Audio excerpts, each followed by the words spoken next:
அஜித் அவர்கள் தனது மனைவி ஷாலினியை மருத்துவமனையில் வந்து பார்த்துருக்காங்க. அப்போ எடுத்த புகைப்படத்தை ஷாலினி அவங்களுடைய இன்ஸ்டாகிராம் பக்கத்தில் ஷேர் பண்ணியிருக்காங்க. அஜித் அவர்கள் விடாமுயற்சி திரைப்பட ஷூட்டிங்காக அஜர்பைஜான் நாட்டிற்கு போயிருக்காங்க. ஷாலினி அவங்களுக்கு திடீர் உடல்நலக்குறைவு ஏற்பட்டிருக்கு. அதனால மருத்துவமனையில் அனுமதிக்கப்பட்டிருக்காங்க. மருத்துவரின் உதவியுடன் அவங்களுக்கு ஆப்ரேஷன் நடந்திருக்கு. அவங்களுக்கு என்ன பிரச்சனை, எதனால ஆப்ரேஷன் நடந்திருக்கு அப்படிங்கிற எந்த ஒரு தகவலும் வெளியாகவில்லை. நடிகர் அஜித் அவர்கள் தற்சமயம் விடாமுயற்சி திரைப்படத்தில் நடிச்சுக்கிட்டு இருக்காங்க. அஜித் அவர்கள் ஷூட்டிங்கு போகலன்னா படம் எடுக்கிறதுக்கு லேட் ஆகணும், அதனால் தயாரிப்பாளருக்கு நஷ்டம் வரும் அப்படிங்கிற ஒரு காரணத்தினால அவர் அஜர்பைஜான் நாட்டிற்கு படம் ஷூட்டிங்காக போயிட்டார்.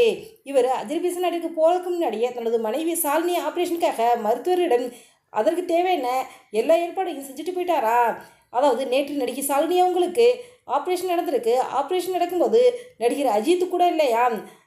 ஷாலினிக்கு ஆப்ரேஷன் முடிஞ்சதும் டாக்டரிடம் ஃபோனில் பேசியிருக்காரு நடிகர் அஜித். அஜர்பைஜான் நாட்டிற்கு சென்றிருந்த நடிகர் அஜித் அவர்கள் அவர் நடிக்க வேண்டிய காட்சிகள் எல்லாம் ஷூட்டிங்கானதும் ஷூட்டிங்கை முடிச்சுக்கொண்டு உடனடியாக சென்னைக்கு வந்திருக்காரு. சென்னைக்கு வந்ததும் உடனே ஹாஸ்பிட்டல் போய்ட்டு தன்னுடைய மனைவியை பார்த்துருக்காரு. ஷாலினி அவங்க அஜித்துடன் எடுத்துக்கொண்ட புகைப்படத்தை அவங்களுடைய இன்ஸ்டாகிராம் பக்கத்தில் ஷேர் பண்ணியிருக்காங்க. ஷாலினிக்கு என்ன பிரச்சனை, எதுக்கு ஆப்ரேஷன் பண்ணியிருக்காங்க அப்படின்னு அவங்க சொன்னாதான் தெரிய வரும். இப்போ இந்த ஒரு விஷயந்தான் சோசியல் மீடியாவில் வைரலாகிறது. இது ஒரு பக்கம் இருக்க, மலையாள இயக்குனர் சுதீஷ் கோஸ் அவர்கள் காலமாயிருக்காரு. இவர் கேரளா மாநிலம் திருவனந்தபுரத்தை சேர்ந்தவர். 2008ஆம் ஆண்டு வெளியான கபடி கபடி என்ற திரைப்படத்தை இவர் தான் இயக்கியிருந்தார். அந்த திரைப்படத்தில் கலாபவன் மணி, முகேஸ்வரம்பா போட்டு நடிச்சிருந்தாங்க.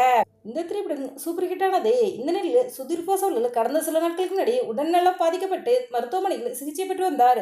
மருத்துவமனையில் சிகிச்சை பெற்று வந்த சுதீர் கோஸ் அவர்களுக்கு சிகிச்சை பலன் தற்சமயம் இவர் காலமாயிருக்காரு. இவர் கேரளா மாநிலம் திருவனந்தபுரத்தில் வாழ்ந்து வந்தார். சுதீர் கோஸ் அவர்களுக்கு பிரீதா என்ற மனைவியும் மிதுன் என்ற மகளும் சௌபர்ணிகா என்ற மகளும் இருக்காங்க.